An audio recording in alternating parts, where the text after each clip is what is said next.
الرحمن علم القرآن خلق الإنسان علمه البيان الشمس والقمر بحسبان والنجم والشجر يسجدان والسماء رفعها ووضع الميزان ألا تطغوا في الميزان وأقيموا الوزن بالقسط ولا تخسروا الميزان والأرض وضعها للأنام فيها فاكهة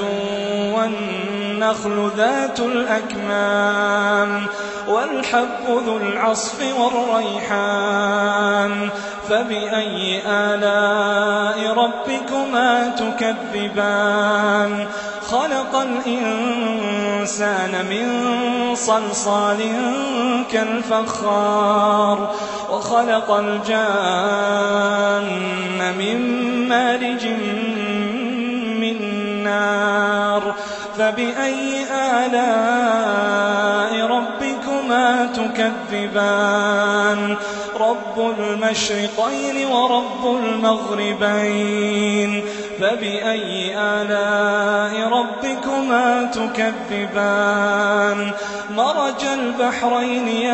يلتقيان بينهما برزخ لا يبغيان فبأي آلاء ربكما تكذبان يخرج منهما اللؤلؤ والمرجان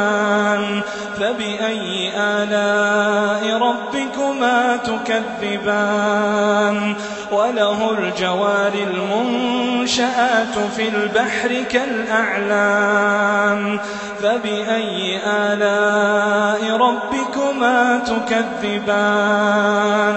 كل من عليها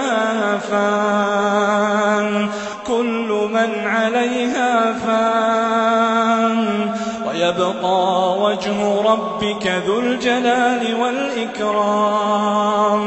فبأي آلاء ربكما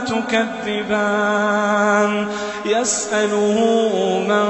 في السماوات والأرض كل يوم هو في شأن